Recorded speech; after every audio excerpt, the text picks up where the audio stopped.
ایک عابد نے خدا کی زیارت کے لیے 40 دن کا چلہ کیا، دن کو روزہ رکھتا اور رات کو قیام کرتا تھا۔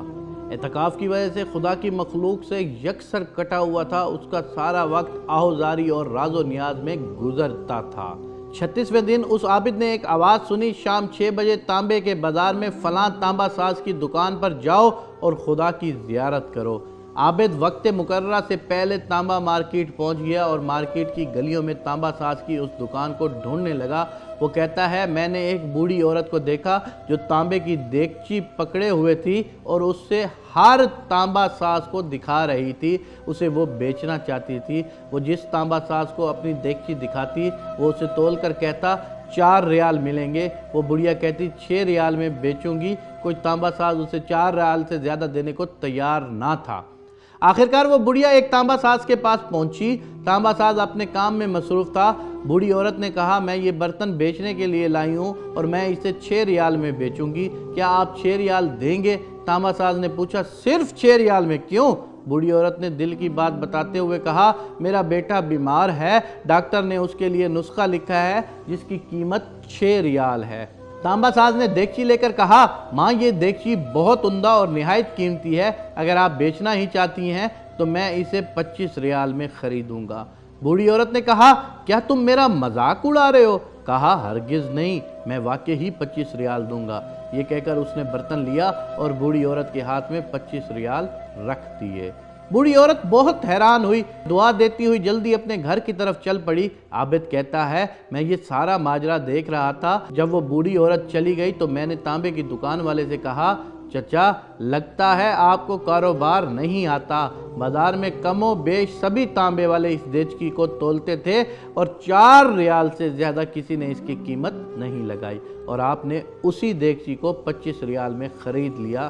بوڑھے تانبا ساز نے کہا، میں نے برتن نہیں خریدا، میں نے اس کے بچے کا نسخہ خریدنے کے لیے اسے پیسے دیے ہیں، میں نے 1 ہفتے تک اس کے بچے کی دیکھ بھال کے لیے پیسے دیے ہیں، میں نے اسے اس لیے قیمت دی ہے کہ گھر کا باقی سامان بیچنے کی نوبت نہ آئے۔ عابد کہتا ہے، میں وہیں سوچ میں پڑ گیا، اتنے میں غیبی آواز آئی، چلہ کشی سے کوئی میری زیارت کا شرف حاصل نہیں کر سکتا، گرنے والوں کو تھامو اور غریب کا ہاتھ پکڑو، ہم خود تمہاری مدد کو آئیں گے۔ سبحان اللہ، سبحان اللہ، تیری قدرت کتنی خوبصورت بات کی ہے۔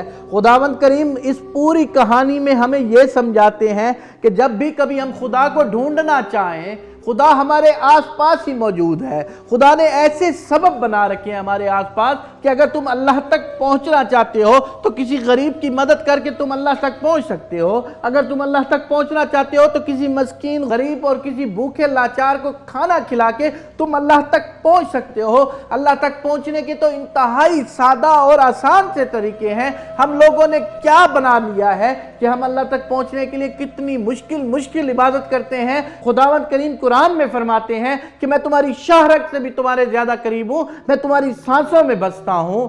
پھر کیا بات ہے کہ ہم خدا کو پا نہیں سکتے؟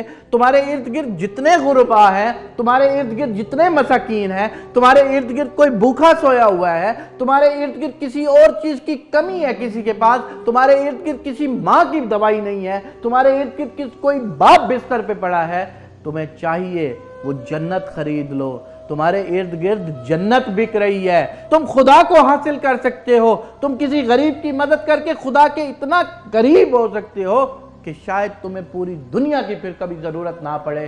خداوند قریب خود فرماتا ہے کہ میں تم لوگوں کے اتنا قریب ہوں کہ جتنا خود تم اپنے قریب نہیں ہو۔ ہم پھر نہ جانے کیوں اللہ کو در بدر ڈھونڈتے ہیں، کوئی مسجد میں ڈھونڈتا ہے، کوئی مندر میں ڈھونڈتا ہے، کوئی کسی اور جگہ پہ ڈھونڈتا ہے۔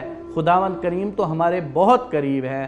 ذرا ایک بار اپنے لائف سٹائل کو تبدیل کر کے تو دیکھو۔ میں آپ سے گزارش کرتا ہوں کہ صرف ایک بار اگر تمہیں دلی سکون ملے کوئی نیکی کرنے کے بعد تو جان لینا خدا نے تمہارا بازو پکڑ لیا ہے، اور اگر تمہیں دلی سکون کی بجائے اور زیادہ تمہارے اندر ڈسٹربنس پیدا ہو تو تمہارے اندر اور زیادہ نیکیاں کرنے کی گنجائش موجود ہے۔ کبھی بھی خدا کی ذات سے مایوس مت ہونا، کبھی بھی خدا کے فیصلوں سے مایوس مت ہونا۔ ذرا اپنے ارد گرد کسی غریب کی مدد کر کے دیکھو، یقین مانو تم خدا کے بہت قریب ہو جاؤ گے۔